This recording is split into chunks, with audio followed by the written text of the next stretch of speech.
মুহতারাম হাজিরিন, স্ত্রী যদি নেককার হয় স্বামীর জন্য নেক আমল করা সহজ হয়। স্ত্রী যদি নেককার না হয় স্বামীর জন্য নেক আমল করা কঠিন হয়। জোরে কান আল্লাহর বান্দা ডাক দেখো স্বামী, আজান শোনা যায়, নামাজটা পড়ে আসেন।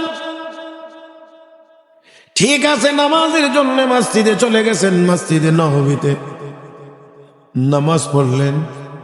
নামাজের পরে ঘোষণা শুনতে পান, আল্লাহর নবীর হাদিস পড়ানো হবে, হাদিসের দর্শ হবে। ঘোষণা মোতাবেক হাজার হাজার মানুষ জমায়েত সমবেত হইতে আরম্ভ করেছে। হাদিসের ক্লাস শুরু হয়ে গেছে, উনিও পিছন দিক দিকে বসে গেছেন, আল্লাহর নবীর হাদিস পড়ানো হচ্ছে। হে মুসলমান, দীর্ঘ সময় পর্যন্ত হাদিসের ক্লাস চলছে, উনিও বসে বসে শুনছেন, উনিও বসে বসে শুনছেন। যতক্ষণ পড়াইছেন ততক্ষণ পর্যন্ত তিনিও বসে বসে শুনছেন। ক্লাস যখন দীর্ঘ সময় পরে শেষ হয়েছে, আল্লাহর বান্দা তখন বাড়িতে ফিরছেন। বাড়িতে যাওয়ার পরে স্ত্রী এখন ডাক দেখো স্বামী, নামাজ পড়ার জন্য এত লম্বা সময় লাগে না, কোথায় গল্প গুজব করে সময়টা নষ্ট করে এসেছেন। স্বামী ডাক দেখো না, স্ত্রী না, সময় মোটেও নষ্ট করে আসি নাই, সময় মোটেও নষ্ট করি নাই, নামাজ পড়ে বাড়িতে ফিরবো, এটাই তো ছিল সিদ্ধান্ত। কিন্তু বিবি গো, নামাজের পরে ঘোষণা শুনলাম আল্লাহর নবীর হাদিস পড়ানো হবে, হাদিসের ক্লাস হবে। সুযোগ পেয়ে দেখলাম, সুযোগ পাইলাম, আর আমি লক্ষ্য করে দেখলাম ঘোষণা মোতাবেক হাজার হাজার মানুষ বসতে আরম্ভ করেছে। সুযোগে আমিও পিছন দিক দিয়ে বসে গিয়েছিলাম। ওগো বিবি শোনো, আজকে নবীর হাদিসের এত সুন্দর ব্যাখ্যা একজন মুহাদ্দিস সাহেব দিতেছিলেন, যার জবানে নবীর হাদিসের সুন্দর ব্যাখ্যা শুনে আমার মন ভরে গেছে, আখিরাতের চিন্তায় আমার মনটা ভরে গেছে, আল্লাহর আযাবের ভয়ে আমার চোখ দিয়ে পানি বের হয়ে গেছে। এত মজার হাদিসের ক্লাস রেখে আমি উঠে আসতে পারলাম না, এই জন্য এতক্ষণ পর্যন্ত ক্লাসে বসেছিলাম, উঠে আসতে পারি নাই, তাই লম্বা সময় পার হয়ে গিয়েছে। স্ত্রী আবার ডাক দিয়ে বলেন, স্বামী তাহলে আবার বলেন গো, এমন একজন মুহাদ্দিস যদি টাকা দিয়ে কিনতে হয়, আপনি কত টাকা দিয়ে কিনতে রাজি আছেন? বিবি গো কি বললাম, এই জিনিস কি টাকা দিয়ে বেচা কেনা হয় নাকি? এত বড় একজন মুহাদ্দিস, আর এই মুহাদ্দিস কি টাকা দিয়ে বেচা কেনার জিনিস নাকি? তারপরেও বলছি, একজন বিশাল রাজা বাদশার বিশাল ধনভাণ্ডারটি যদি দিয়ে দেওয়া হয়, তারপরেও এই মুহাদ্দিসের উপযুক্ত দাম হবে না। স্ত্রী আবার আনন্দের কারণে চোখের পানি ছেড়ে দিয়েছেন, আর কান্নারত অবস্থায় বলেন, ওগো স্বামী, তাহলে সুসংবাদ গ্রহণ করেন গো, যেই সন্তান গর্ভে রেখে 16 বছর পূর্বে বাড়ি থেকে চলে গিয়েছিলেন, আর 16 বছর পরে বাড়িতে এসে যে যুবকটাকে দেখে রাগ করেছিলেন, এই যুবকটা আর কেউ না, আপনার রেখে যাওয়া 16 বছর আগের ওই গর্ভের সন্তানটাই এতদিনে যুবকে পরিণত হয়েছে। এতক্ষণ পর্যন্ত যে মুহাদ্দিসের ক্লাসে বসে নবীর হাদিসের সুন্দর ব্যাখ্যা শুনে নিজের ঈমানকে তাজা করে এসেছেন, এই মুহাদ্দিস আর কেউ না, আপনার বাড়িতে এসে দেখা ওই যুবক আপনার ছেলেটাই সেই মুহাদ্দিস, সেই মুহাদ্দিস। ওগো স্বামী, আপনার রেখে যাওয়া 15,000 দিরহাম খরচ করে আমি আপনার জন্য এত বড় একজন মুহাদ্দিস তৈরি করেছি।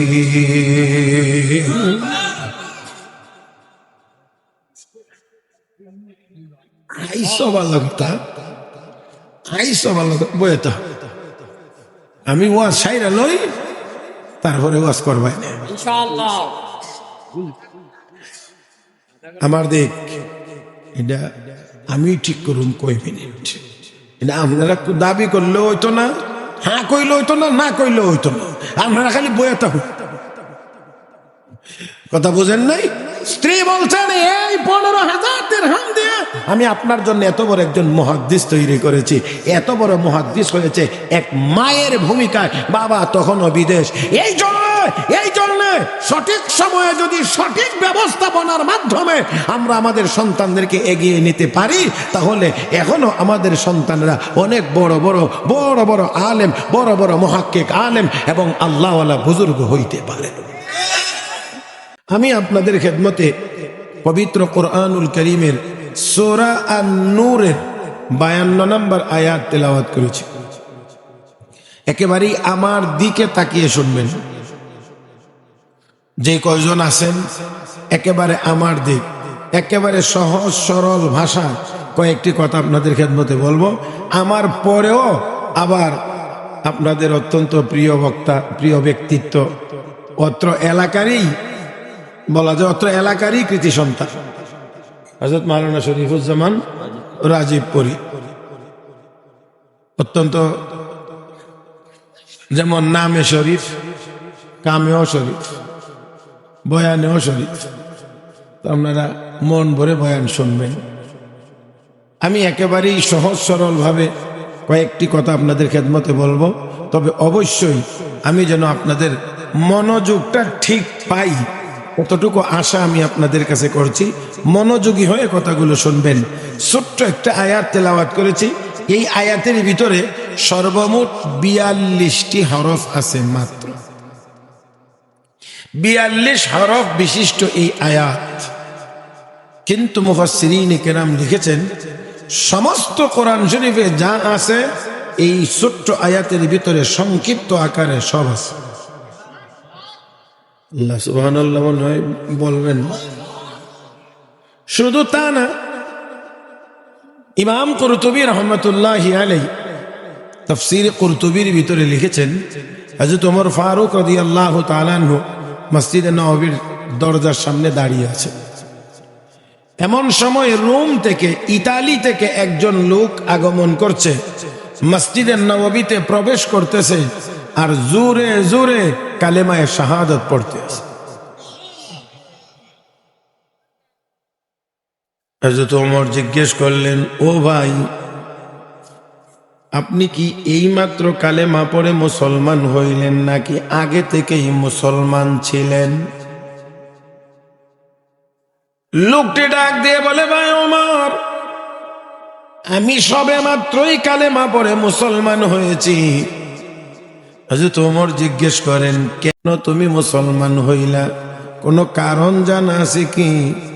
লোকটি ডাক দিয়ে বলে, হ্যাঁ, অবশ্যই কারণ জানা আছে। হযরত ওমর বলেন, কি কারণ? কারণটা একটু শুনতে চাই। লোকটি ডাক দিয়ে বলেন, ভাই ওমর, কারণটা বলার আগে আমার সংক্ষিপ্ত একটু পরিচয়টাও জেনে নেন। আমি একজন তাওরাতের বড় আলিম। তাওরাত সহ পূর্বের যুগের সকল আসমানি কিতাব আমি পড়েছি।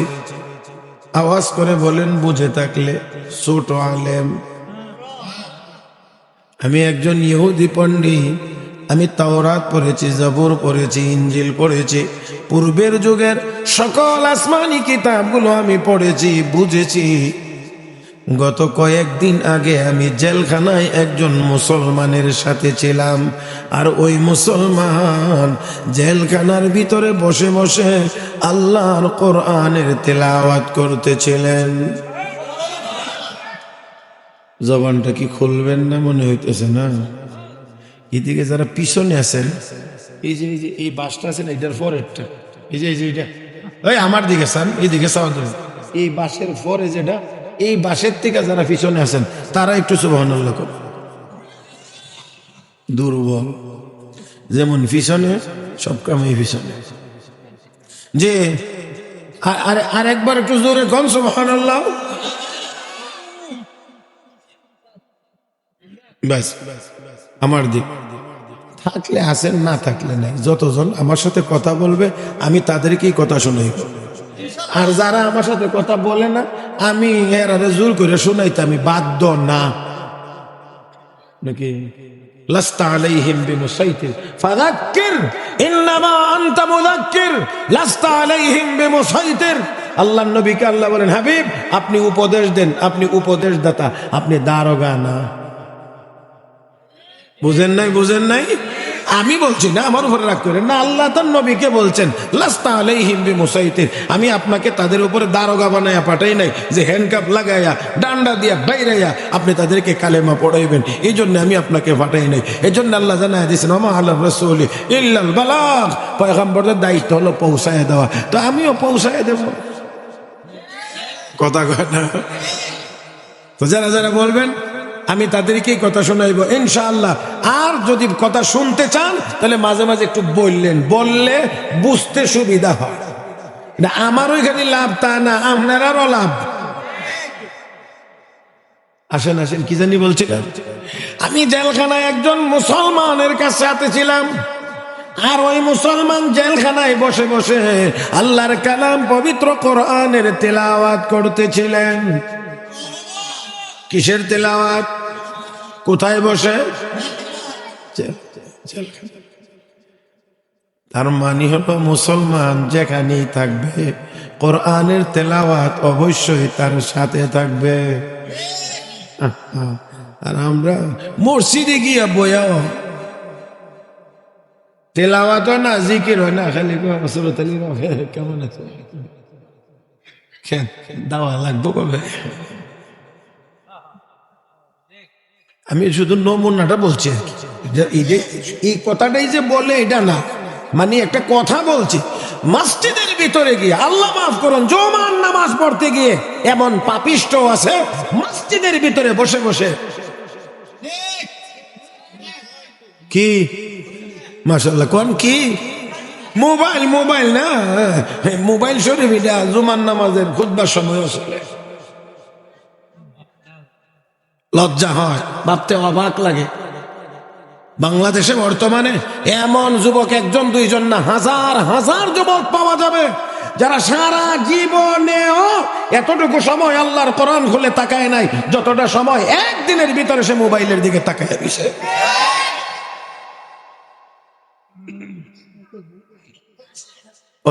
অথচ ওলামায়ে কেরাম এখানে আছেন, আল্লাহ আমাদেরকে এমন কিছু নিয়ামত দিয়েছে যে নিয়ামত গুলোর দিকে শুধু তাকায়া থাকলেই সওয়াব, শুধু তাকায়া থাকলেই সওয়াব হয়। এর মধ্যে এক নাম্বার কিতাবুল্লাহ, আল্লাহর কিতাব কোরআন খুলে শুধু তাকায়া থাকলে, যদি পড়তে নাও পারে শুধু খুলে তাকায়া থাকে তাও আমল নামায় সওয়াব। দুই নাম্বার বাইতুল্লাহ, আল্লাহর ঘর, খানায়ে কাবা। কোথায়? কোনানে বলেন না কোথায়? মক্কা। মক্কা ইন আউয়াল বাইতি উযিআ লিন-নাস লাল্যযী বিবাক্কাতা মুবারাকান ওয়া হুদাল লিল আলামিন ফীহি আয়াতুন বাইয়িনাতুন মাকামু ইব্রাহিম ওয়া মান দাখালাহু কানা আমিনা ওয়ালিল্লাহি আলান নাসি হিজ্জুল বাইত মান ইসতাতাআ ইলাইহি সাবিলা ওয়া মান কাফারা ফাইন্নাল্লাহ গানিয়্যুন আনিল আলামিন।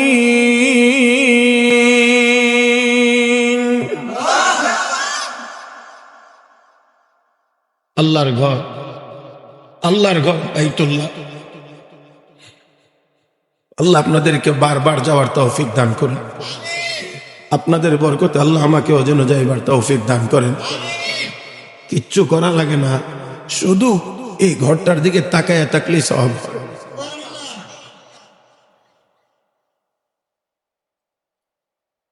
কি এমন এক ঘর আল্লাহ বানায় রেখেছেন, সারা পৃথিবীর মানুষকে আকর্ষণ করে, টানে টানে, কাছে আসো কাছে আসো। পৃথিবীর যে কোনো প্রান্তেই তাকে মুসলমান, কাবার কথা শুনলেই তার মনটা অস্থির হয়ে ওঠে, কবে এই কাবার সামনে যাইতে পারো। আপনাদের কি মনটা চায় না? চায় না? কাবা ঘরের দিকে ছায়া থাকলে সব। 3 নাম্বার মা বাবার চেহারা। আমার নবী বলেন, মা মিন ওয়ালাদিন বারুন ইয়ানজুরু ইলা ওয়ালিদাইহি নাযরাতা রাহমা ইল্লা কাতাবাল্লাহু লাহু বিকুল্লি নাযরাতিন হাজ্জাতাম মাবরুরা। চিৎকার মেরে কোন আল্লাহু আকবার। قيل وإن نظر كل يوم يتمرى قال نعم الله أكبر وأطيب। আমার নবী বলেন, উম্মত মা বাবার চেহারার দিকে একবার মহব্বতের নজরে তাকাইলেই কবুল হজের সওয়াব।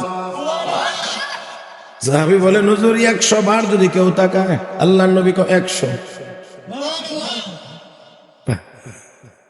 সাইতাম কই আর সায়াতাহি কই। হ্যাঁ। 4 নাম্বার হক্কানি উলামায়ে কেরাম বুজুর্গানে দ্বীনের চেহারা, যাদের চেহারার দিকে তাকাইলে সগীরা গুনাহ মাফ হয়।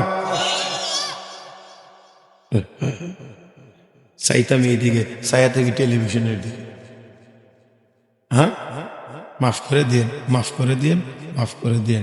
আমি কিছু কিছু মুরব্বীদের কথা বলছি, সবাই না।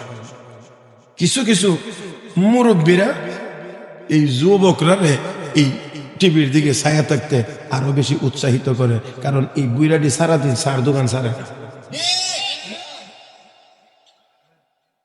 এই সার দোকানে বয়ে বয়ে চা খাইব আর পণ্ডিতের আলাপ সালাপ করবো, মাঝে মাঝে ইসলামের এমন সুন্দর ব্যাখ্যা দিব যে ইমাম ফখরুদ্দিন রাজিও এতটুকু তাফসির বুঝছে না, হ্যাঁ, ইমাম গাজালিও এতটুকু ইসলাম বুঝছে না, সার দোকানে বয়ে বয়ে তাইনেরা যুদ্ধর ইসলাম বুঝছে। যে সব আমি মিডিয়া আমার চোখে দেখা যায়, কানে শোনা জিনিস, এই জন্য আপনারা ঠিক না কইলেও ঠিক। কথা বুঝেন নাই? এটা অন্য কিছু না যে আপনারা ঠিক বলতে হবে, কারণ এটা আমি চোখে দেখিয়ে দেখছি, মানে অর্জন করছি, কানে শূন্য অর্জন করছি। কাজে আপনারা যদি কেউ ঠিক নাও বলেন, তারপরও এটাই ঠিক। আর টেলিভিশন যখন চলে তখন শুধু যে জোয়ান আর ইয়াং ফুলাফান গিয়ে ছায়াতে, তা না বুড়াটি। এদের কারণে এই জোয়ান দিনে বেশি শাসন করা যায়।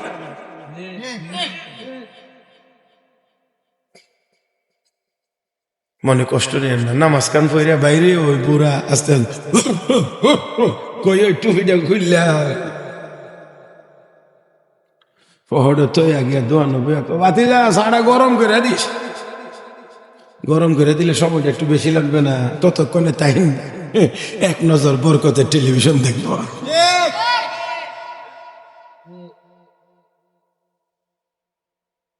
যাক, কষ্ট হইবেন, এই জন্য বেশি বললাম না আর কি, কারণ আপনাদের এইদিকে এমনি আমার আসা যাওয়া খুব কম, খুবই কম আসে এইদিকে, কারণ ওই 12টার আগে তো সিরিয়াল নেই। কথা বুঝছেন না? আপনি বড় হুজুর, আপনি প্রধান অতিথি, এই জন্যে রাইতের 12টার পরে 1টার পরে আগে যে সময় আইতাম এদিকে কিছু কিছু ময়মনসিংহে একটু বেশি আসতাম, তখন আইলে খাওয়ায় হুজুর ঘুমায়, সময় হইলে ডাকবাম না। কথা বুঝছেন না? রাইতের 1টার পর বাবা দুনিয়ার সব জায়গাতে ওয়াজ শেষ করে মানুষ বাইরে গিয়ে ঘুমা, আর এখানে ডাকে, এবার ডাকিয়া ডাকে হুজুর উঠুন, আপনার সময় হয়েছে। কথা বুঝেন নাই? এই জন্যে এদিকে আসা আস্তে আস্তে কিছু কমাই এলেছিলাম আর কি। তো অনেকদিন পরে আবার ইহানে আসি, একেবারে আসি না তা না, অবশ্যই আসি, তবে কম কম আসি আর কি। তবে এখন তো কিছু অবশ্যই সবখান দিয়ে পরিবর্তন হয়েছে, আর ওয়াজের বয়স বেশি দিন হয়েছে না, এটা 32 নম্বর বছর। কথা বুঝছেন না আপনারা? হ্যাঁ, তাহলে বুঝলেন তো, 32 নম্বর বছর হলে এখানে অনেক যুবকেরা আছে যাদের বয়স হইল 30-এর নিচে, আন্ডার 30, তো ওরা তো রুহু জগতে থাকতে আমি ওয়াজ করি। হ্যাঁ, এখন অনেক অনেক ওলামায়ে কেরাম বক্তা যারা এখন এদিকে এসে খুব বেশি বেশি ওয়াজ করেন, এরা তখন মাদ্রাসা পরে আমি সময় ওয়াজ করে রিটায়ার্ড করে গেছি বাড়িতে। যাক, আলহামদুলিল্লাহ সুম্মা আলহামদুলিল্লাহ। তারপরও আজকে আপনাদেরকে পাইলাম, ভালো লাগছে আলহামদুলিল্লাহ। আস্তে আস্তে আস্তে আস্তে দেখা যায় এখন আবার একটু কোনা কানা ভরতেছে। আমি তো মনে করছিলাম যে আমার থই ওই বুঝে আপনারা বাড়িতে চলে যাবেন, দেখা যায় যে না, আপনারা বাড়িতে যান নাই, আশেপাশেই মনে হয় ছিলেন আর কি। তো কষ্ট করে যেহেতু আসলেনই বসলেনই, তো আমার সাথে কি আর একটু কথা বলা যাবে? একটু ঠাস ঠাস করতে হবে, নগদ নগদ উত্তর দিবেন, তাহলে একটু বেশি কথা শুনতে পারবেন। আর না হইলে আমিও পারি, এমন না যে আমি পারবো না। আপনারা চাইলে আমি 5 মিনিটের ওয়াজই 15 মিনিটে করতে পারবো, ঘুরাইয়া ফিরাইয়া জিরাইয়া আস্তে আস্তে 15 মিনিট লাগবো 5 মিনিটের কথা কইতে। আর যদি আপনারা অ্যাক্টিভ থাকেন তো আলহামদুলিল্লাহ সুম্মা আলহামদুলিল্লাহ, আল্লাহ আমাকে একটা জবান দিছেন। আমি চাইলে এখনো অন্য অনেক বক্তার 1.5 ঘন্টার ওয়াজ আমি আল্লাহর রহমতে 50 মিনিটের ভিতরে করতে পারি, অনেকেরই। আপনারা আমাকে সুযোগ করে দিলে আমি ওইভাবে একটু চেষ্টা করব। আর যদি বলেন না, তাহলে আমিও ওই পথেই যাব। মুহতারাম হাজিরিন, আসুন, মুসলমান জেলখানার ভিতরে কি করে? আস্তে করেন কোরআন পড়ে, কোরআনের তেলাওয়াত করে। আর আমরা মসজিদের ভিতরে গিয়েও গল্প করি। হ্যাঁ, তাহলে বোঝেন না, আমরা দেখি মুসলমান যেখানেই যাবে তার জবানে থাকবে কোরআনের তেলাওয়াত, তার জবানে থাকবে লা ইলাহা ইল্লাল্লাহর জিকির, তার জবানে থাকবে আস্তাগফিরুল্লাহর তাসবিহ। ও মুসলমান, এটার নাম হবে মুসলমান। আকাশে উড়বে তো বলবে আল্লাহ, জমিনে চলবে তো বলবে আল্লাহ, সাগরে ডুব দিবে তো বলবে আল্লাহ, খেতে কাজ করবে তো বলবে আল্লাহ।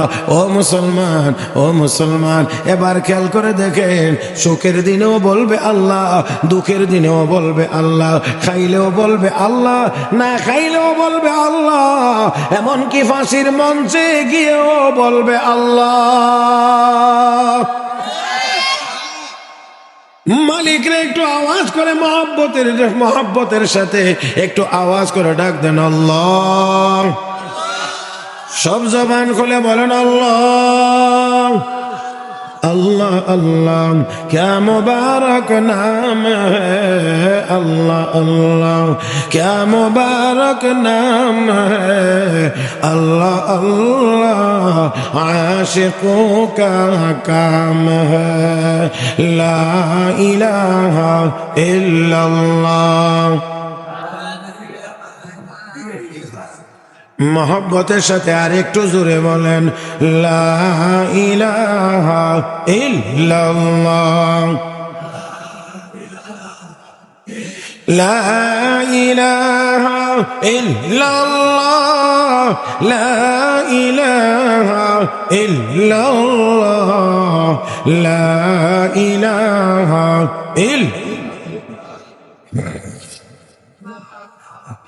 ला ইলাহা ইল্লাল্লাহ মুহাম্মাদুর রাসূলুল্লাহ।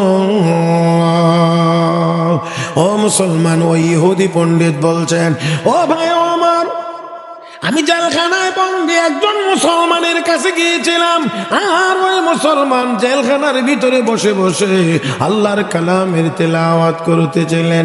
আমিও তার পাশে বসে বসে কোরআনের তেলাওয়াত শুনতেছিলাম, কোরআনের তেলাওয়াত শুনতেছিলাম।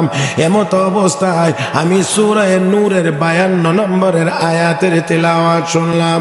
সূরা নূরের 52 নম্বর আয়াতের তেলাওয়াত যখন আমি শুনলাম, আমি চিন্তা করে দেখলাম পূর্বের যুগের সকল আসমানি কিতাবের ভিতরে যা আছে, কোরআনের এই ছোট্ট আয়াতের ভিতরে সব আছে।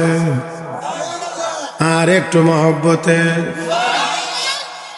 সবগুলো আসমানি কিতাবের ভিতরে যা আছে, কোরআনের এক আয়াতের ভিতরে সব আছে।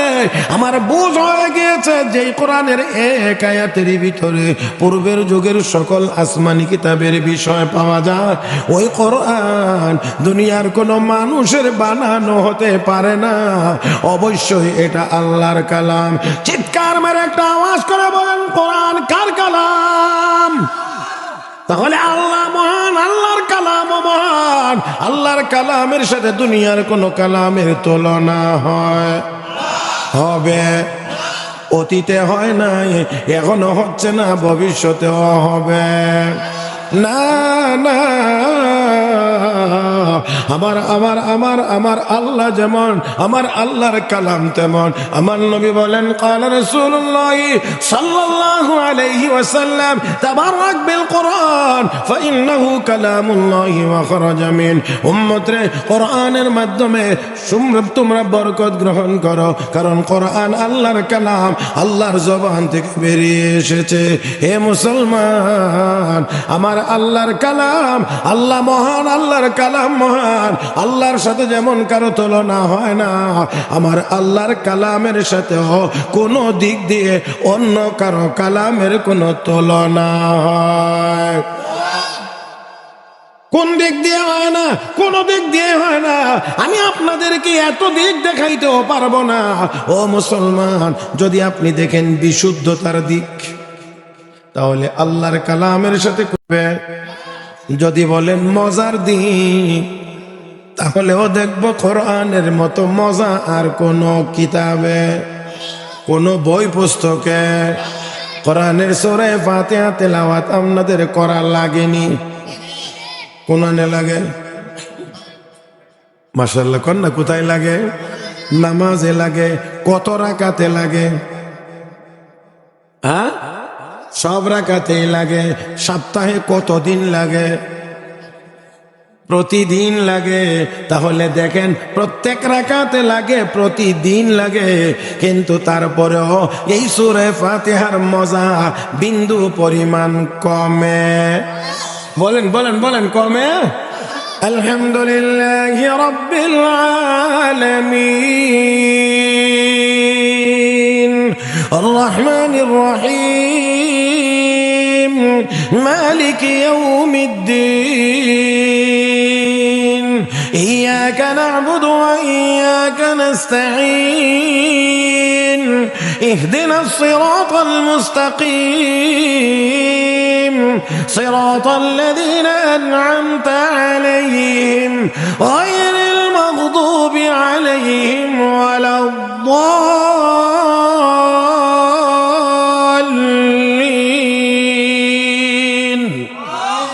হে মুসলমান, আওয়াজ করে বলেন, বেমজা?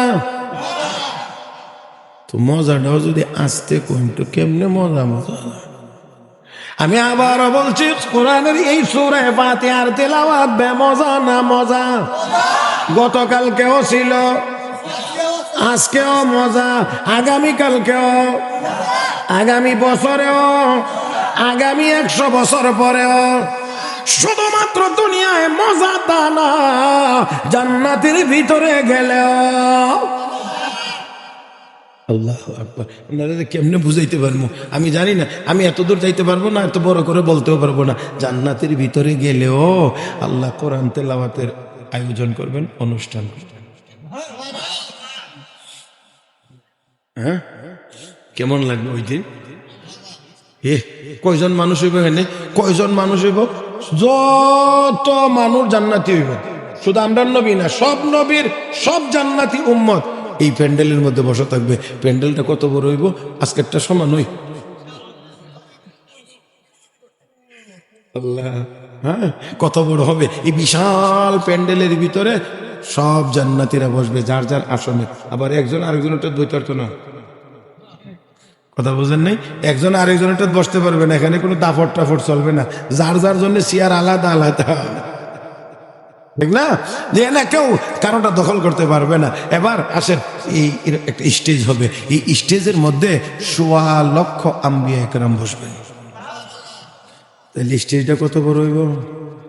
এটা এই স্টেজের মধ্যে চেয়ার 2টা থাকবে, একটা প্রধান অতিথির আর একটা সভাপতির। সভাপতির আসনে বসবেন স্বয়ং আল্লাহ, প্রধান অতিথির আসনে বসবেন মুহাম্মদুর রাসূলুল্লাহ। হ্যাঁ, এই অনুষ্ঠানটার মধ্যে যাইবার মনটা চাই না একটু? দাউদ আলাইহিস সালাম বিশেষ অতিথি, সঙ্গীত শিল্পী হযরত ইসরাফিল আলাইহিস সালাম। কথা বুঝেন না? মাঝে মাঝে সঙ্গীত লাগে না? আল্লাহ বলবে, ইসরাফিল। জি লাব্বাইক। তোমার ফেরেশতার জগতে সুন্দর কণ্ঠ দিয়েছিলাম, একটা হামদে বাড়ি তালা শোনাও। ইসরাফিল ফেরেশতার সঙ্গীতের মাধ্যমে শুরু হবে। এবার ডাক দিবেন, দাউদ তোমার সুন্দর কণ্ঠ দিয়েছিলাম, জাবুর তেলাওয়াত করলে পাখিরা উড়া বন্ধ করে দিত, সমুদ্রের মাছ শুকনায় চলে আসতো। ও দাউদ, তোমার সুন্দর কণ্ঠ দিয়ে আজকে জাবুরের তেলাওয়াত না, আজকে কোরআনের তেলাওয়াত করে শোনাও। দাউদ আলাইহিস সালাম তেলাওয়াত করবে। দাউদ আলাইহিস সালামের তেলাওয়াত শেষ হবে।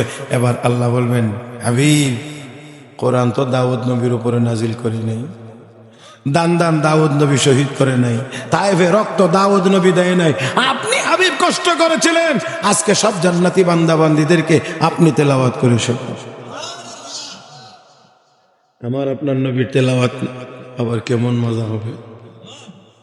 নবীর তেলাওয়াত শেষ হবে। এবার আল্লাহ বলবেন, আরো মজার তেলাওয়াত আছে, শুনবা? আল্লাহ আর কার তেলাওয়াত? আল্লাহ বলবেন, কালাম আমার, কোরআন আমার, আমার কণ্ঠে তো কোনোদিন তেলাওয়াত শোনো নাই। হিচে কাসদার মুলকে ও আম্বাজনে, হিচে কাসদার মুলকে ও আম্বাজনে, কৌলে ওরা লাহনে আওয়াজনে, কৌলে ওরা লাহনে আওয়াজনে।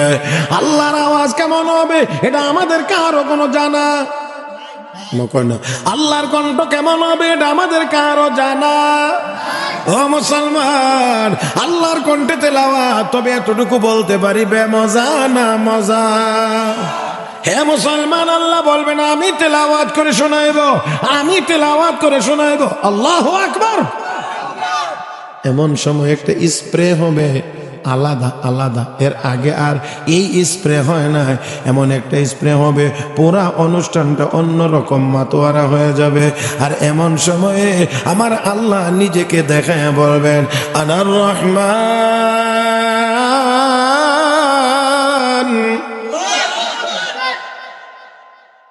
আনার রহমান, আমি রহমান, আমি। নূরের পর্দাগুলো উঠতে থাকবে, জান্নাতি বান্দা বান্দিরা এক পলকে মহান আল্লাহর দিকে 50,000 বছর তাকিয়ে থাকবে। 50,000 বছর পার হয়ে যাবে।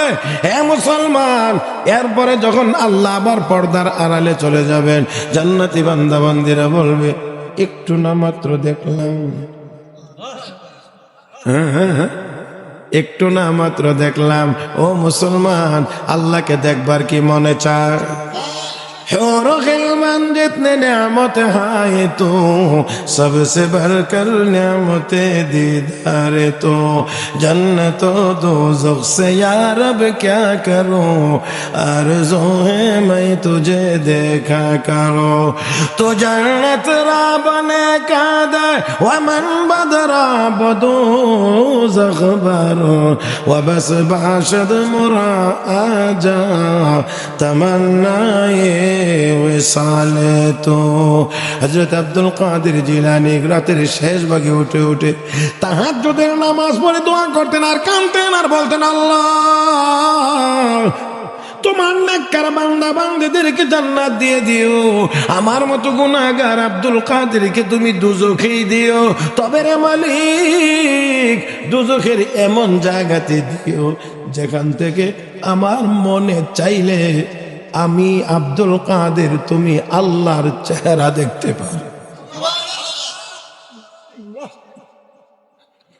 জাহান্নামের যেই জায়গায় থেকে মনে চাইলেই আল্লাহকে দেখা যাবে, এমন জায়গাটা কি আর জাহান্নাম হবে? মাশাআল্লাহ, একটা জায়গায় খুব সঠিক এবং দ্রুত উত্তর দিছে। জাহান্নামের যেই জায়গায় বসে মনটা চাইলেই আল্লাহকে দেখা যাবে, এই জায়গাটা আসলে জাহান্নাম হইতে পারে। কষ্ট হইতেছে না? আর 10 মিনিট চলবে? হ্যাঁ না, সবাই বলেন নাই বেশি। 10 মিনিট চলবে? আল্লাহ তুমি সবাই রে কবুল করো। এই এতক্ষণে গিয়ে আপনাদের চেহারা শুরুতে মনে হচ্ছে একটু খিদা লাগছে। এটা খাই ভাত খাওয়ার খিদা না, ওয়াজের খিদা। এতক্ষণে গিয়া চেহারা একটু তার মানে আপনার আর খিদা লাগতে লাগতে আমার আর খাওয়াইবার টাইম থাকতেছে না। আমার কথা বুঝেন নাই? আমি যখন খানা লই আইছি তখন আপনার আর খিদা কম, আর যখন আপনার আর খিদা লাগতেছে ততক্ষণে আমার যাইবার টাইম হইতেছে। আলহামদুলিল্লাহ সুম্মা আলহামদুলিল্লাহ। আমি মনে হয় অনেকটুকু দূরেই চলে গেছি না, তারপরে আপনাদের জায়গায় আসতেছি। মনে আছে কি আপনাদের জেলখানায় গিয়া কিসের তেলাওয়াত? জান্নাতের ভিতরে কে তেলাওয়াত করবেন? জোরে আল্লাহ আল্লাহ আল্লাহ আল্লাহ আল্লাহ। আল্লাহর তেলাওয়াতটা শুনতে কি পরিমাণ মজা লাগবে। আল্লাহ তুমি আমাদেরকে ওই অনুষ্ঠানের প্যাসেঞ্জার হিসেবে কবুল করো। ইহুদি আলেম ডাক দেখো ভাই ওমর, এই আয়াতের তিলাওয়াত শুনে আমি চিন্তা করে দেখলাম পূর্বের যুগের সকল আসমানি কিতাবে যা আছে ছোট্ট এই আয়াতের ভিতরে সব আছে। তাই চিন্তা করে দেখলাম এমন কোরআন এমন কালাম দুনিয়ার কারো কোনো মানুষের বানানো হইতে পারে না না না না না না। মক্কার কাফের বেঈমানরা বলতো চাইলে আমরাও এমন কোরআন বানাইতে পারি। আল্লাহ কাবিরকে জানায় দেন এমন একটা কোরআন তৈরি করে নিয়ে আসার জন্য পারে না। আল্লাহ কাবির আপনি বলে দিন ফাতু বিআশরি সুওয়ারিম মিসলিহি মুফতারায়াত, 10টার সমান সূরা বানায় নিয়ে আসো, তাও পারে না। আল্লাহ রাব্বুল আলামিন বলেন ওয়া ইন কুনতুম ফি রাইবিন মিম্মা নাযালনা আলা আবদিনা ফাতু বিসূরাতিন মিন মিসলি ওয়াদউ শুহাদাআকুম মিন দুনিল إن كنتم صادقين।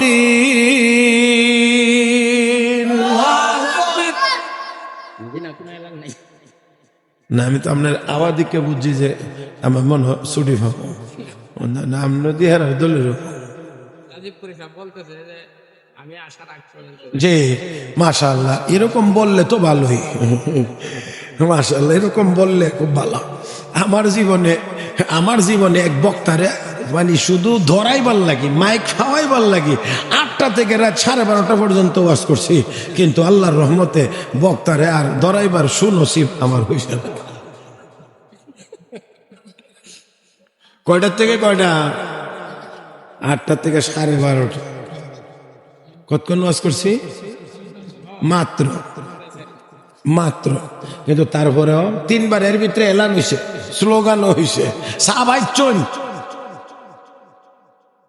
আমরা বুঝুন সাহাবাই চল।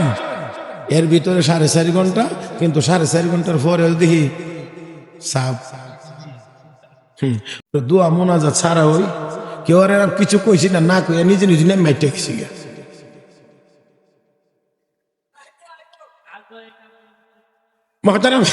জি যাক, হিলা জেলারে দরাইবার লাগে চেষ্টা করছিলাম। হিলা অনেক বড় আছিল, আর মারানার শরীফুজ্জামান রাজীবপুর আমার ছোট হই, কথা বুঝেন নাই। তো এই বেচারার লাইকার আমি অতক্ষণ করো, এটা তো সিরিয়ালই করে না, কথা কন না। হ্যাঁ, এই জন্য কোন তাড়াতাড়ি বলে তাড়াতাড়ি আও হয় যদি মাইক ফাইতেন চান, না হইলে যাক। আলহামদুলিল্লাহ, মাওলানা আমাকে অত্যন্ত স্নেহ করেন, বড় ভাইয়ের মতো সম্মান করেন, আমিও তাকে ছোট ভাইয়ের মতো স্নেহ করি। অনেক জায়গা থেকে গেলে জিগা রাজীবপুরি আপনার ভাই, কথা বোঝেন নাই। অনেকে গেলে আবার এই মৌলানারও অনেক জায়গাতে জিগা মেহরাজুল হক মাঝারি সাহেব আপনার বড় ভাই আছে এরকম। হ্যাঁ, একরকম আমরাও কইস আর কি করবো। যাক আলহামদুলিল্লাহ। যে আমি একটু সুন্দর না, হে বেটা সুন্দর, বেচারা সুন্দর আলহামদুলিল্লাহ, এলেমেও সুন্দর, আমলেও সুন্দর, কণ্ঠেও সুন্দর, বয়ানেও সুন্দর। আমি উদ্দুরে, খালি বয়সটা একটু বেশি আর এই ফজিলতের মধ্যে আমার উদ্দুরে আছে, আর কোনো ফজিলত নেই। যাক আলহামদুলিল্লাহ। কি এখন কোনটা বাজাইছে? যেটা ছিল এইটা ওইটাও। যাক আলহামদুলিল্লাহ। আমি আসেন বলছিলাম এই এই আয়াতের তেলাওয়াত শুনে দেখলাম এটা দুনিয়ার কোনো মানুষের বানানো না, এটা অবশ্যই আল্লাহর কালাম। এই জন্যে কালেমা পড়ে মুসলমান হয়ে গেছে। যদি বুঝে থাকেন তাহলে বলেন কোরআনের তেলাওয়াতের দ্বারা কাফের বেঈমান কি হয়? মাশাআল্লাহ। কোরআনের তেলাওয়াত শুনলে কাফের বেঈমান কি হয়? মুসলমান হয়। মুসলমান যদি কোরআনের তেলাওয়াত করে ও শুনে, কোরআনের তেলাওয়াতের বরকতে তার ঈমান তাজা হয়। কি হয়? কি হয়? কি হয়? তাজা হয়। আজ মুসলমানের ঘর থেকে কোরআনের তেলাওয়াত বিদায় নিয়েছে, গান সেখানে গিয়ে বাসা বেঁধেছে, যার কারণে ঈমানের পাওয়ার কমে গেছে, মুনাফিকের পরিমাণ বেড়ে গেছে। কষ্ট পাইবেন এই জন্য বলি না আর কি, কথা বুঝেন নাই, একটু কম বলি। আমরা এখন আল্লাহর নবী জমানার পরে ডাইরেক্ট কাউকে মুনাফিক বলার কোনো সুযোগ আর নাই, কিন্তু মুনাফিকের যত আলামত নবী বলছেন সবগুলো আমরার মধ্যে এখন আছে, সবগুলো আছে। রাসূল বলছেন আয়াতুল মুনাফিকি সালাস, এক হাদিসে আছে আরে 60টার কথা। 3টা মুনাফিকের আলামত, ইদা হাদ্দাসা কাযাবা, কথা বলে তো মিথ্যা বলে। আমরা এখন মিথ্যা কথা বলি না, হ্যাঁ? যে সার যত বড় তাই মিশা কথা তত বড়। আল্লাহ বেজার হইবেন মনে হইতেছে না, বুঝছেন না আপনারা? যে সাসা যত বড় এই সাসার মিশা কথা তত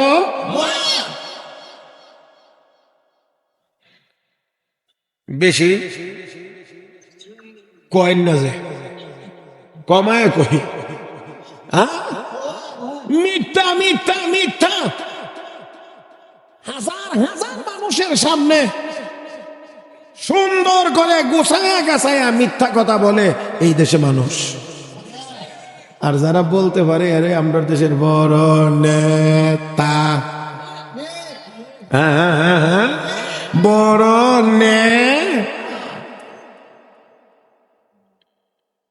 শুধু তা না, বড় সাহ, মাতবর সাহ, সর্দার সাহ, ওনারা কোনটা বুঝেন?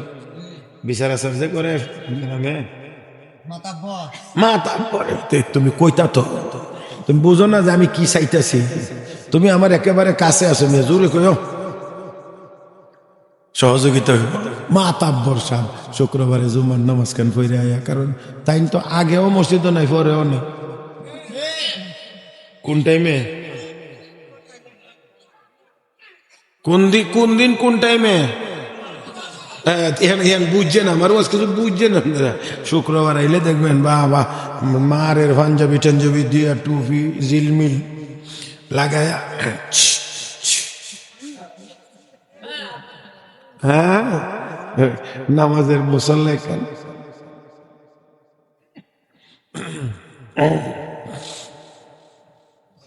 হ্যাঁ জুমার নামাজ কেন করে আইছে, ফজরও নাই, পরে আসরও, আগামী শুক্রবারের আগে আর টেলিভিশন দেখতে বসছে, একেবারে পুরা মজাটা। এমন সময় দরজায় কে জানি এসে, মাতাব্বর সাহেব বাড়িতে আছেন? মাতাব্বর সাহেব সিনেমাটা যেই জায়গায় গেছে, এখন যদি যাই আর 5-7টা মিনিট কথা কত মজাটা হয়ে যাব। এই জন্য ছোট্ট অবুজ বাচ্চাটারে ইশারা দিয়ে কাছে আনছে, কাছে আসছে পরে কানে কানে আব্বু বাড়িতে নাই। কি কইতেছে শুনছেন আপনারা? হ্যাঁ আব্বু বাড়িতে নাই, আব্বু বাড়িতে নাই। কে কারে কইতেছে? মাতাব্বরের ছেলেরে বরকত শিখাইতেছে, বরকতি কথা শিখাইতেছে। এখন সে তো ছোট, এত মাতাব্বরির ফেসফুস বুঝে না, দরজায় গেছে বলে লোকটা জিগা তোমার আব্বু কোথায়? আব্বু কইছে আব্বু বাড়িতে নাই।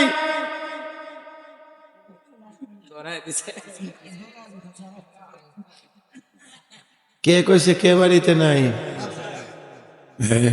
এখন এই যে ছেলে শিখলো আপনার কাছ থেকে, এখন যদি এই ছেলে বড় হইয়া 1 কোটি মিথ্যা কথা বলে, সব বরকত কি ছেলের একলাই না শিক্ষক হিসাবে বাপেরও আছে?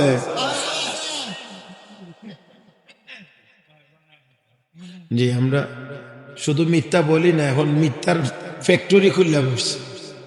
আর মোবাইল শরীফ বাইরিয়া এখন আমরা মিথ্যা কথার উপরে পিএইচডি করে দিছে, পিএইচডি ডক্টরেট, বুঝেন নাই? আমার মসজিদে ঢাকা এক লোক গেট দিয়ে বাইরে কানে মোবাইল লাগায়া কয়, আমি এখন খুল না, বুঝছেন না? কোথায় মসজিদ হলো ঢাকা মুগদা, বেটা মসজিদের ভিতরে থেকে ক কি খুল না। আমার মুয়াজ্জিন সাহেব শুন না, পিছন দিক দিয়ে আস্তে আস্তে আস্তে আস্তে যাইতে যাইতে বেচারের একেবারে মোবাইলের কাছে গিয়ে ক, এই মেয়ে এটা মুখল না, না এটা ঢাকার মুগদা, বাইরান।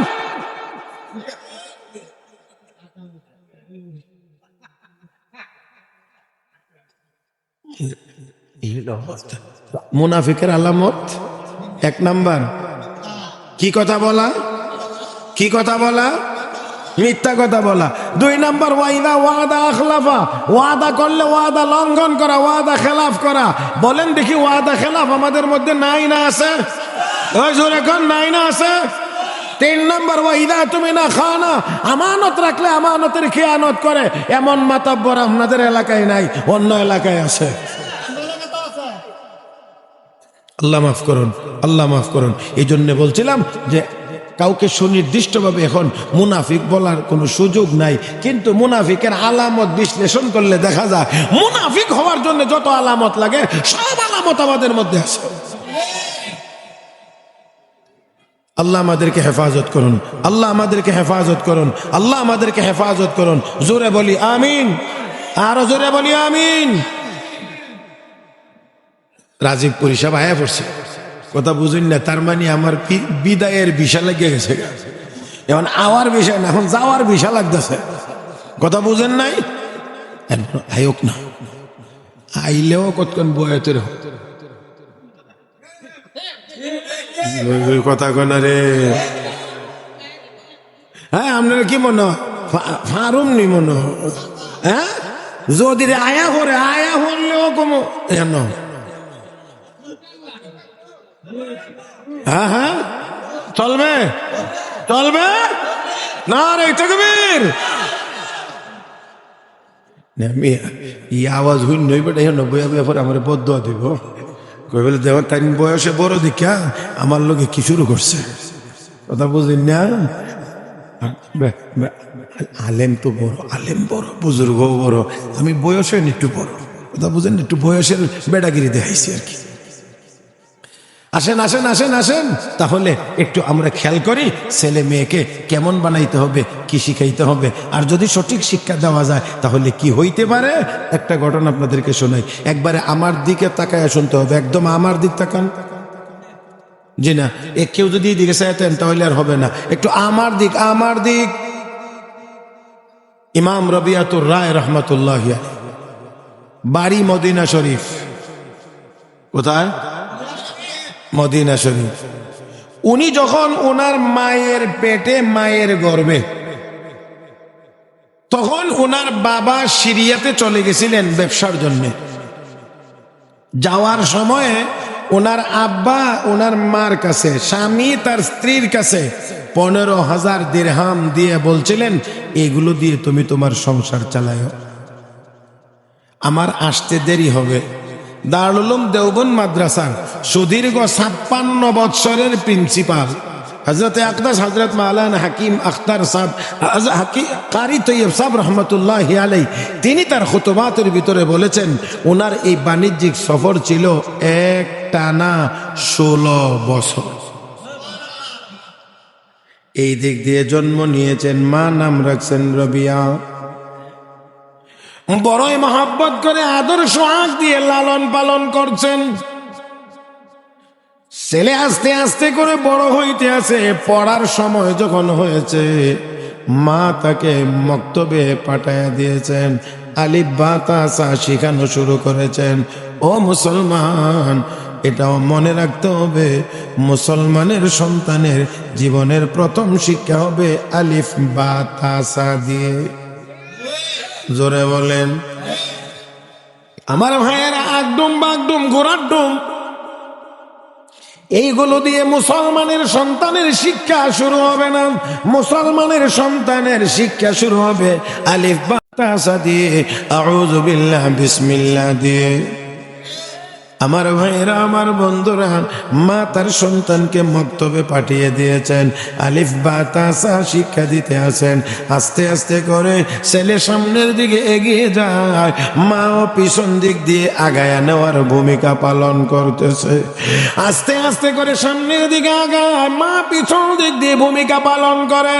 হে মুসলমান, ছেলের বাবা বিদেশ থেকে বাড়িতে আসার আগে আগে এককভাবে শুধুমাত্র মায়ের ভূমিকায় ছেলে এত বড় আলেম হয়েছেন, এত বড় আলেম হয়েছেন, গতানুগতিক আমাদের মতো সাধারণ কোন আলেম হন নাই। এত বড় এত বড় এত বড় আলেম হয়েছেন। মদিনা শরীফের রওজা শরীফের পাশে বসে বসে, মসজিদে নববীর ভিতরে রওজা শরীফের পাশে বসে বসে হাদিস পড়ানোর জন্যে তিনি মুহাদ্দিস নিযুক্ত হয়েছে। সাধারণ কথা নাকি? 16 বছর বয়স হওয়ার আগে আগে, 16 বছর বয়স হওয়ার আগে আগে রওজা শরীফের পাশে বসে বসে হাদিস পড়ানোর জন্য মুহাদ্দিস নিযুক্ত হয়েছেন। ও মুসলমান, 16 বছর পরে ওনার বাবা বাড়িতে ফিরলেন। বাড়িতে প্রবেশ করার সময় গেট দিয়ে যখন ঢুকেন, ঠিক সেই সময় ইমাম রবিয়াতুর রায় বাড়ি থেকে বাহির হন। বাবার মাথার মধ্যে এই কথা নাই, আমার ছেলে হয়ে থাকতে পারে, ছেলে বড় হইতে পারে, কিন্তু যাকে দেখছেন তিনি তো আর কোনোদিন দেখেন নাই, চেনেন না। এই তো জিজ্ঞেস করেন, হে যুবক, কে তুমি আমার বাড়িতে? মেজাজ তো একটু গরম হওয়ারই কথা। যুবক ডাক দিয়ে কো, মুরব্বী, আপনি আমাকে বলতেছেন আমি কে? আপনি কে বলেন আমার বাড়িতে অনুমতি ছাড়া ঢুকতেছেন?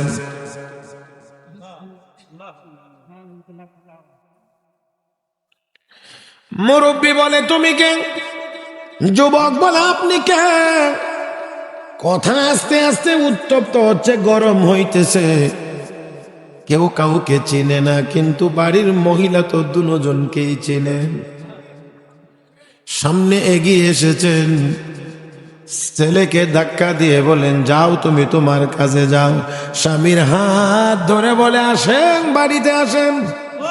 কিন্তু মেজাজ তো গরম, এই জন্য বাড়ির ভিতরে প্রবেশ করে বলতে আছে, 15,000 দিরহাম তোমাকে দিয়ে গিয়েছিলাম, কোথায় খরচ করেছো হিসাব দাও। বুঝলে আপনারাও চিন্তা করে বলেন, 16 বছর পরে বাড়িতে এসে কোন স্বামী কি এমন কথা বলতে পারে, টাকার হিসাব দাও? বলার কারণ হলো মহিলা বড় বুদ্ধিমতী, বুঝে গেছে এমন কথা তো বলার কথা না। নিশ্চয়ই বলার কারণ হলো ওই গেইটে যে যুবকরে দেখে রাগ উঠছে, এই রাগের বহিঃপ্রকাশ হলো এই কথা। আল্লাহর বান্দী বড় ঠান্ডা, অত্যন্ত বিনয়ের সাথে বলছেন, স্বামী, দীর্ঘ 16 বছর পরে আপনি বাড়িতে ফিরলেন। কত সুন্দর না একটি আনন্দময় পরিবেশ বাড়িতে বিরাজ করার কথা, কিন্তু আপনার মেজাজ গরম হয়ে যাওয়ার কারণে সেই সুন্দর পরিবেশটুকু আর থাকতেছে না। আমি অনুরোধ করছি, 16 বছর পরে আপনি বাড়িতে ফিরলেন, আপনি একটু গোসল করে ফ্রেশ হয়ে আসেন। বহু দূরের সফর, ক্লান্ত পরিশ্রান্ত, একটু গোসল করে ফ্রেশ হয়ে আসেন। আমিও আপনার জন্য একটু খাবার তৈরি করি। আগে সুন্দর করে ফ্রেশ হয়ে এসে খাবার খান, তারপরে আমি আপনার সামনে সব ঘটনা খুলে বলবো। আপাতত রাজি। গোসল করে ফ্রেশ হয়ে আসলেন, গোসলের দ্বারা শরীর যেমন ফ্রেশ হয়, রাগও তেমন ভাবে ফ্রেশ হয়। এজন্য হাদিসে আছে, তোমার যদি রাগ ওঠে তো ওযু করো, ওযুতেও যদি রাগ না থামে তাহলে গোসল করো। যত রাগের মানুষই হোক, পৌষ মাঘ মাসে যদি পুকুর থেকে একটা ডুব দেওয়ায় আনানো যায়, হ্যাঁ, তখন আর রাগ থাকবে না, দাঁতের খেটখেটানি বন্ধ করতে।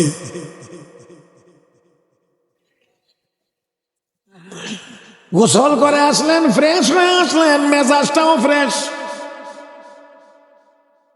এবার সুন্দর মতো স্ত্রী খাবার পরিবেশন করলেন, তিনিও সুন্দর করে খাইলেন।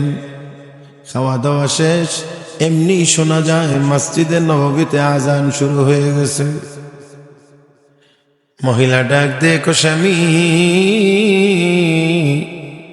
আজান শোনা যায়, আগে নামাজটা পড়ে আসেন, তারপরে বাকি কথাগুলো বলবো। এতে করে বোঝা যায় আল্লাহর। এই জায়গাটা একটু ভালো করে কর, এটাই ভালো হয়েছে না? একসাথে বলেন, হে মুসলমান, যে স্ত্রী তার স্বামীকে আজান শোনার পরে বলে যান নামাজ পড়ে আসেন, বুঝতে হবে সে নেককার। এখন আর ওই নেককার স্ত্রী পাওয়া যায় না। নামাজের সময় হইলে বলবে দূরের কথা, যাইতে চাইলে আরে ঘরে ফেরাল। এটাও যারা কয়, এদের মধ্যে কিছু অনুভূতি আর কিছু তো আছে যাও নি লাগে না। আল্লাহ, আমি নিচের দিকে চাই একটা কথা কই, কারণ আপনার দিকে চাইলে আবার কার উপরে নজর করে বলা তো যায় না, এই জন্য নিচের দিকে তাকাইয়া কই। অনেক মানুষ চোখ বন্ধ করে লেছে, আমি এখন আর কেউ দেখি না, চোখ বন্ধ করে বলছি, আমাদের দেশে অনেক অনেক অনেক অনেক স্বামী দাড়ি রাখতে পারে না শুধুমাত্র তার বেগম সাহেবের কারণে। কেউ দিকে চাইছিও না, চোখ বন্ধ করে খুশি। কারণ কোন দিকে তাকাইলে আবার এই সুরতের লোক খবরে তো এবার মনে করবে আমার এমনি করতেছে, কথা বুঝছেন না? এই জন্য কেউ রাগ করেন না, আমি সবার উপরে তো খুশি।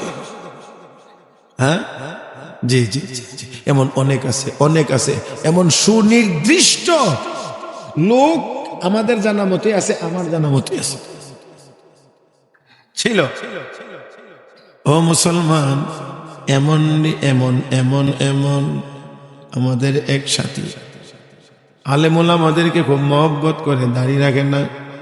বললাম কি ভাই, এত আলেমের সাথে মহব্বত, দাড়ি কেন রাখেন না? কজুর বল লাগি পারি না। তারপরেও একবার জিদ করে রাখছি, যখন একটু বড় হয়েছে ঘুমায়ের ভিতরে ও যদি কিছু অংশ যদি না বুঝেন অ্যাডভান্স, তাহলে তো ঘুমের ভিতরে, হ্যাঁ জি জি জি, ঘুমের ভিতরে এতে ওই আমার এডি কামাই দিছে, দাড়ি ফেলাই দিছে।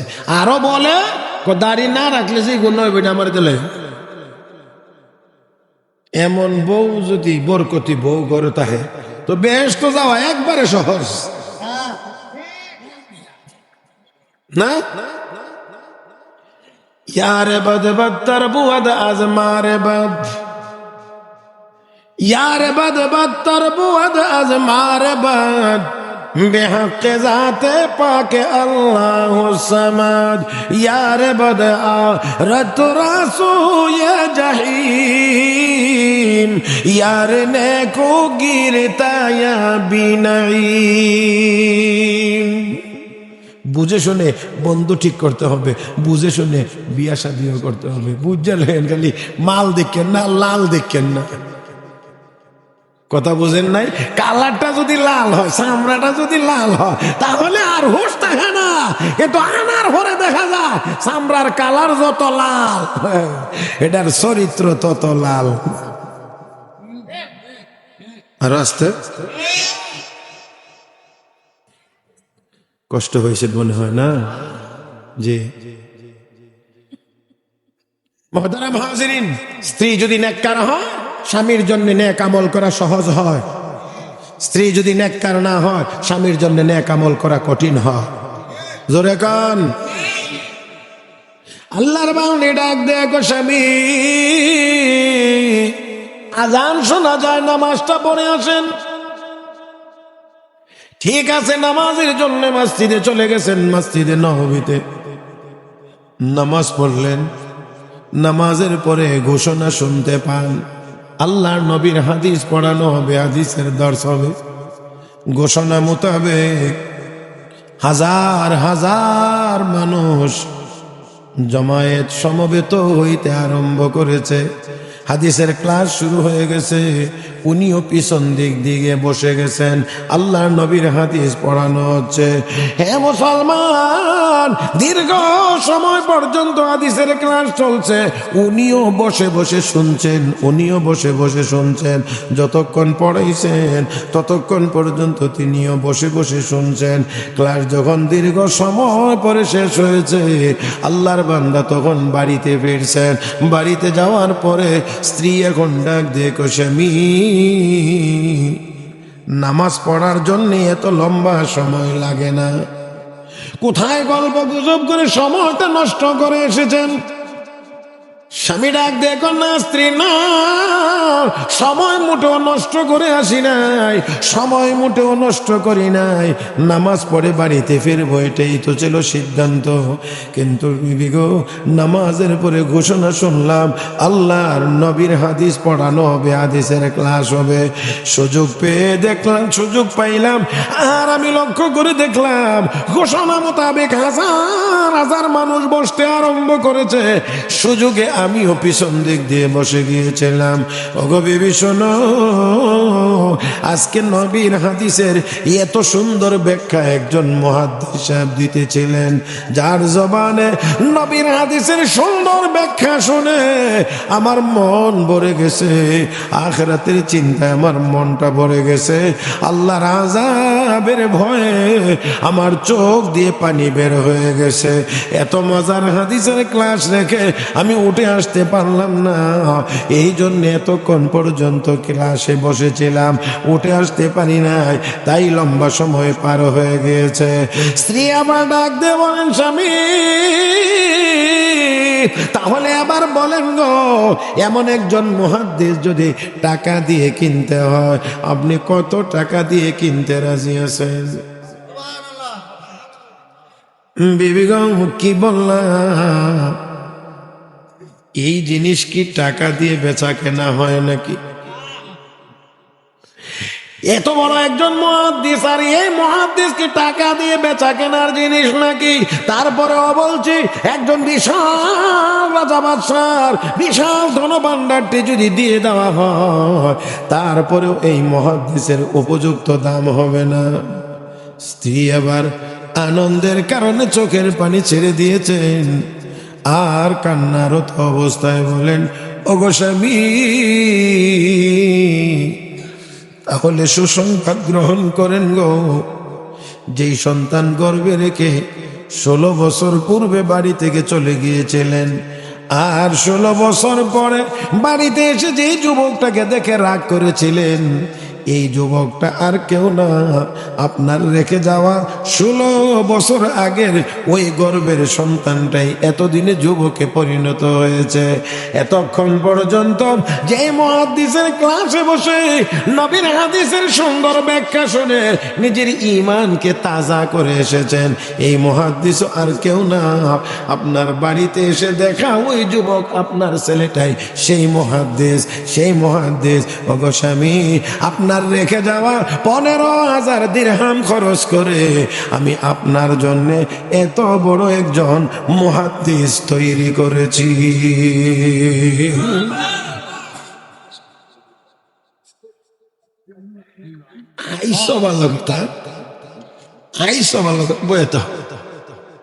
আমি ওয়াজ সাইরা লই, তারপরে ওয়াজ করবাই না ইনশাআল্লাহ। আমার দেখ, এটা আমি ঠিক করুন কই মিনিট, এটা আপনারা দাবি করলে হইতো না, হ্যাঁ কইলে হইতো না, না কইলে হইতো না, আপনারা খালি বইয়াতে হোক, কথা বোঝেন নাই? স্ত্রী বলছেন, এই 15,000 দিরহাম দিয়ে আমি আপনার জন্য এত বড় একজন মুহাদ্দিস তৈরি করেছি। এত বড় মুহাদ্দিস হয়েছে এক মায়ের ভূমিকায়, বাবা তখনও বিদেশ। এই জন্য সঠিক সময়ে যদি সঠিক ব্যবস্থাপনার মাধ্যমে আমরা আমাদের সন্তানদেরকে এগিয়ে নিতে পারি, তাহলে এখনো আমাদের সন্তানরা অনেক বড় বড় আলেম, বড় বড় মুহাক্কিক আলেম এবং আল্লাহওয়ালা বুজুর্গ হইতে পারে। কিন্তু দুর্ভাগ্য আমাদের, গোড়া তুই গল, ওরে বাবা এটা ধরিস না রে, গোড়ায় গলত। ঢাকা আমার একবার এক বড় মাহফিলে বিষয়বস্তু দিছে মা বাবার খেদমত। বিষয় তো বড় চমৎকার, সময় উপযোগী। তা আমি বয়ান বিশাল, আর ঢাকা শহরে না কি তারে ভাই আমার শেষ সময় ডিস্টার্ব করে, বাস বাস একটু কমায় দেন তো যেন এই কুট না করে, বাস আমার দিক। আমাকে বলছে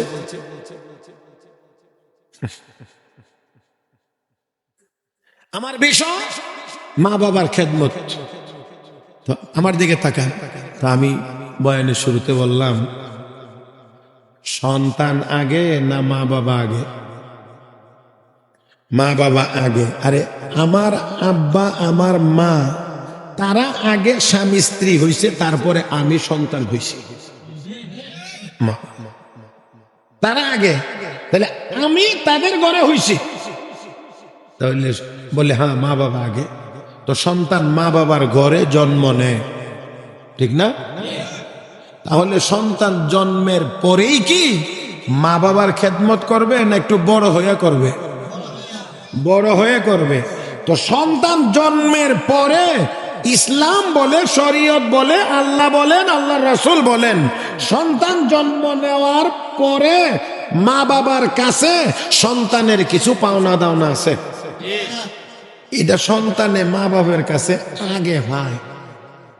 তো বললাম যে এই পাওনাটা যাওয়ার আগে, আপনার সন্তান হওয়ার আগে আপনারা আগে স্বামী স্ত্রী হইছেন, তারপরে স্বামী স্ত্রীর মাধ্যমে আল্লাহ সন্তান দুনিয়াতে দিছেন। এখন আসেন আপনারা স্বামী স্ত্রী কেমনে হইছিলেন সেই জায়গাটা আগে একটু দেখেই, মানে আপনারা বিয়াটা কেমনে করছিলেন বুঝছেন না আপনারা? তো এবার দেখুন বর্তমানে আমাদের সমাজে যারা বিয়া শাদী করে সব বরকতি, খুব সুন্নতি নিয়ম অনুযায়ী বিয়া শাদী হয়। মাশাআল্লাহ, বিয়া শাদীর থেকে শুরু, ওখানে যান, এখান থেকে দেখেন আগে আপনারা স্বামী স্ত্রী হয়েছেন কেমনে, তারপরে সন্তান জন্ম হইব, তারপরে যে তার ভাবনা আছে এটা দিছেননি। এখন গোড়ায় গিয়ে দেখেন গায়ে হলুদ আছে। হ্যাঁ, গায়ে হলুদ আছে না? গায়ে হলুদ এটা সুন্নতি আমল। এবার ওইখান থেকে যখন শুরু করছি, মা বাবার হক পর্যন্ত আইবার আগেও একজনের অবস্থা খারাপ হয়ে যেতে গেছে। চেহারা সুরত দেখলে তো বুঝি না কিছু, টের ভাই তো অবস্থা বড় খারাপ। তো এই জন্য বলছি, আমি আমি আমি আমি আমি আপনাদেরকে বিনয়ের সাথে বলি, মান্দার গাছ চেনেন? মান্দার গাছ, হ্যাঁ হ্যাঁ, এটার মধ্যে কি আছে? এটার লগে ভালোবাসা চলে না। আপনি যদি জ্বরে গে ধরে আই লাভ ইউ, তো আপনারা জনমের মতো আই লাভ ইউ শিখাই দিব। এটার লোকে প্রেম প্রীতিও চলে না। তো মান্দার গাছ লাগায় আপনি যদি কাঁঠাল আশা করেন, যেমন অসম্ভব কাঁঠাল পাওয়া যাবে না। আপনার জীবনকে যদি কোরআন হাদিস মোতাবেক পরিচালিত না করেন, সন্তানের হক যদি কোরআন হাদিস মোতাবেক আপনি দিয়ে না থাকেন, এই সন্তানের কাছ থেকেও ভালো ব্যবহার আপনি কোনোদিন আশা করতে পারেন না। খালিও যে দোয়া করলে কি কথা শুনে না, আপনি শুনছিলেন নি?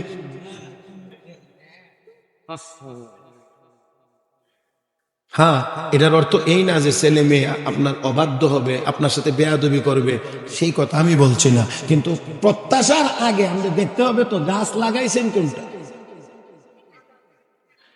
গাছ লাগাইছেন কোনটা, আপনি প্রত্যাশা করতেছেন কোনটা। সেজন্য আমাকে আপনাকে খেয়াল রাখতে হবে। আমি মৌলানাকে বসায় আসাই, আসলে কথা বলা আমার অভ্যাস না, কিন্তু তারপরেও আমি আগেই বলছি ছোট ভাই, আমার এখানে একটা পাওয়ার আছে। এই হিসেবে শুধুমাত্র আমার বলা, আমি একটা কথা শুধু বলে যাই, সন্তান জন্ম নেওয়ার পরে তাকে গোসল করে শরীরটাকে পাক পবিত্র করে সর্বপ্রথম সন্তানের ডান কানে আজান দিবে, বাম কানে একামত দিবে। এটা সন্তান তার মা বাবার কাছে পায়।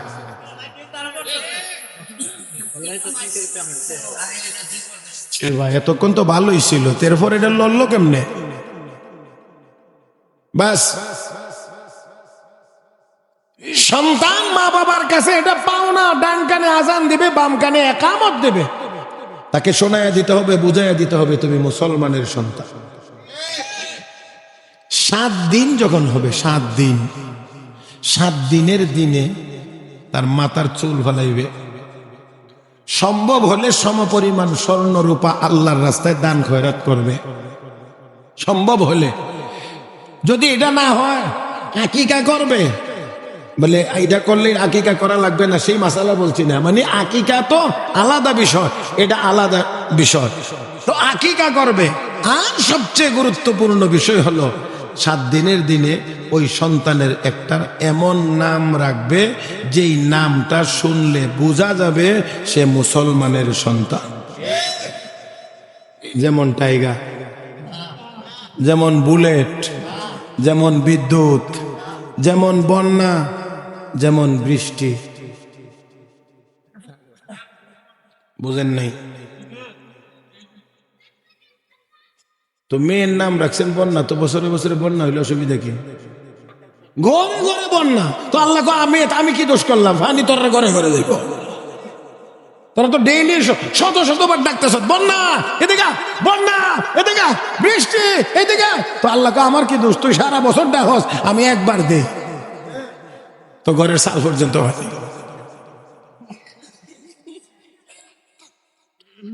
জি, তাহলে এমন একটা নাম রাখা যেই নামটা শুনলে বোঝা যাবে সে কার সন্তান? বলেন না, কার সন্তান? মুসলমানের সন্তান, মুসলমানের সন্তান, মুসলমানের সন্তান। এই জায়গাটা শুধু আমাদেরকে স্মরণ করেই আমি আমার কথা শেষ করব। আপনারা দেখেন আমরা এই দায়িত্বটা বর্তমান সময়ের কতজন মুসলমান পালন করতেছি।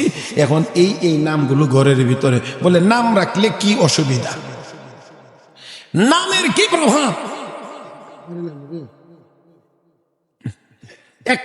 একটা কথা, এটাই আলোচনার শেষ। ইমাম আজম আবু হানিফা রহমতুল্লাহি আলাইহির সময়ে ওই জামানাতে এক কট্টরপন্থী শিয়া, যারা আবু বকর এবং হযরত ওমর এই দুইজন জলিলুল কদর সাহাবীকে মনে করে যে নবীর ইন্তেকালের পরে দুজন কাফের হয়ে গেছে। এত আস্তে নাউজুবিল্লাহ। হযরত আবু বকর, হযরত ওমর দুজন কাফের হয়ে গেছে। নবীজির রওজা শরীফের দুজন সাথী, রওজা শরীফের দুজন সাথী, আপনারা হাজী সাহেবরা রওজা শরীফে সালাম দিলেন, নবীকে সালাম দেওয়ার পরেই তো হযরত আবু বকরকে সালাম দিতে হয়, তারপরে হযরত ওমরকে সালাম দিতে হয়। তো নবী 2 কাফেরকে নিয়ে রওজা শরীফে শুয়ে আছেন না। এই জালেম দুজনকে কাফের মনে করে, এই জন্যে সে তার একটা গাধার নাম রাখছে আবু বকর আর একটা গাধার নাম রাখছে ওমর। কিছুদিন পরে খবর পাওয়া গেছে গাধা তো ঠান্ডা, ব্যাক কর। কথা বুঝে না, গাধা তো গাধাই, গাধা এটা তো আমরা যেমন মানুষ যদি বুদ্ধি টুদ্ধি না থাকে, ধর এটা কোনো মানুষ, রাস্তা একটা গাধা। বুঝেন নাই? এই জন্য শিয়াল আছে না, শিয়াল আর বাঘে বলে মামু ভাগনা সম্পর্ক। কেমনে মামু ভাগনা এটা কইতে পারতাম না, বলে মামু ভাগনা। তখন বাঘে বলে অনেকদিন যাবত কোনো কিছু দইরে আর খাইতে পারতেছে না, শিয়াল মামু মামু একটা ব্যবস্থা করস না। শিয়ালে কোনা করতাম না, কমাবো না, করিস না, করস না একটা ব্যবস্থা, কোনা করতাম না। কে রে তোর খাচ্ছত বলা না,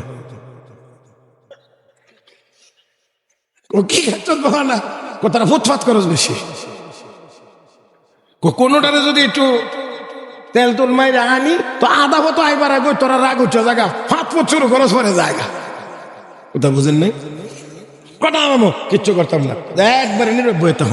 আচ্ছা অঙ্গে দেখ গাদা একটা ঘাস খাইতেছে, এটার কাছে গিয়ে হেন কি ঘাস খাস? হেন কোনো ঘাস হইল? হ্যাঁ আমার সাথে ও হ্যাঁ কি সুন্দর ঘাস, কত খেয়ে ফেট ধরে লিখ। কথা বুঝেন নেই? গাদা কর না হলো বাঘ আছে গেলে খাই লিব এটা ছবি ছবি ছবি তা বাঘ না, এটা কোনো লাভ টাপ দিতে না, কামড়ও দিতে চিন্তা করে এই কয়া গাদারে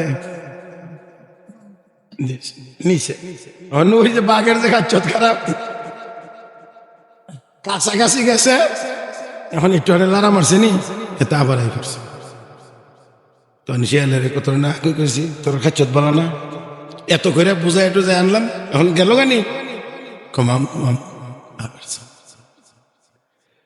আবার গে হারে কয় এখন লেগে রে তুই কছ বাঘ নাই এখানে দিয়ে আছে লারা মারে কারে গাদা তো তোর এমনি কয় না, এটা এই লাভ দেওয়া পর্যন্তই, এর হরে আর কিচ্ছু নেই।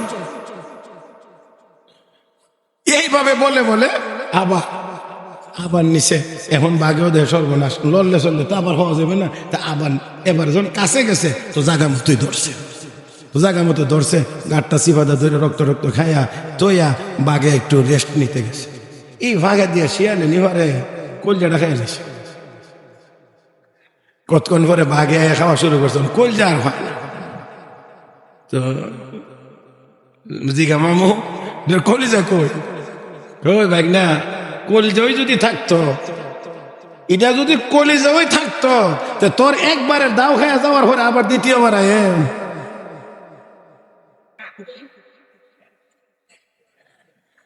বুঝছেন না আপনারা? আল্লাহ আল্লাহ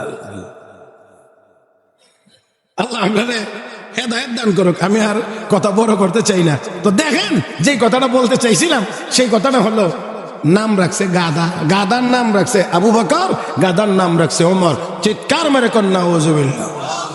আর জোরে হযরত আবু বকর সিদ্দিক রাদিয়াল্লাহু তাআলা আনহু, হযরত ওমর রাদিয়াল্লাহু তাআলা আনহুর মানাকিব ফাযাইল।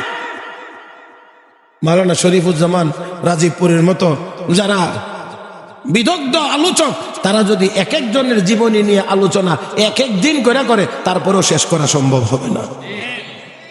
আরশের মালিক নবীকে, নবীর মাধ্যমে হযরত আবু বকরকে সালাম জানা। জিবরাইল বলে দাও আমার হাবিবকে আমি আল্লাহ আমার হাবিবের মাধ্যমে আবু বকরকে সালাম জানাইছি। হযরত ওমর ফারুক রাদিয়াল্লাহু তাআলা আনহু জমিনে দাঁড়ায়া যা বলেন আরশের মালিক তা বলেন। এমন জায়গা কোরআনের ভিতরে মুহাক্কিক উলামায়ে কেরাম বলেন 28টা জায়গা এমন যেখানে হযরত ওমর বলছেন যা, আরশের মালিক বলছেন তা। সেই ব্যক্তির নাম হযরত ওমর। আর এই বেটা গাদার নাম রাখছে আবু বকর আর ওমর। কিছুদিন পরে খবর হয়েছে গাদা এটা তো এত মেজাজি হওয়ার কথা না, কিন্তু মেজাজ গরম কইরা এই বেটা মেরে নিছে।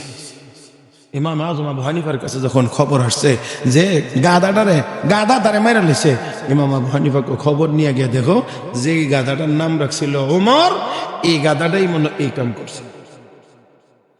আপনারা বুঝছেন কিনা জানি না। হযরত ওমর নরম না গরম? গরম। তো যে গাধাটার নাম ওমর রাখছিল, খোঁজ নিয়ে গিয়া দেখা গেছে ওই গাধাটাই তারে দুনিয়া থেকে, ওমর নাম রাখছিল, আল্লাহ গাধার মধ্যে ওমরি মেজাজ দিয়া তারে দুনিয়া থেকে চিরবিদায় করে দিয়েছে। এখন যদি আপনার ছেলের নাম হয় টাইগার, ছেলের নাম যদি হয় বিদ্যুৎ, ছেলের নাম যদি হয় বুলেট, তো তাদের মধ্যেও তো সেই প্রভাব আসবে। ভালো ব্যবহার আপনি কোথায় থেকে পাবেন? আল্লাহ আমাদের সবাইকে এই ভাঙ্গাচোরা কথাগুলো বুঝবার এবং আমল করবার তৌফিক দান করুন। সবাই বলি আমিন। ছোট ভাইকে বসায় রাখছি।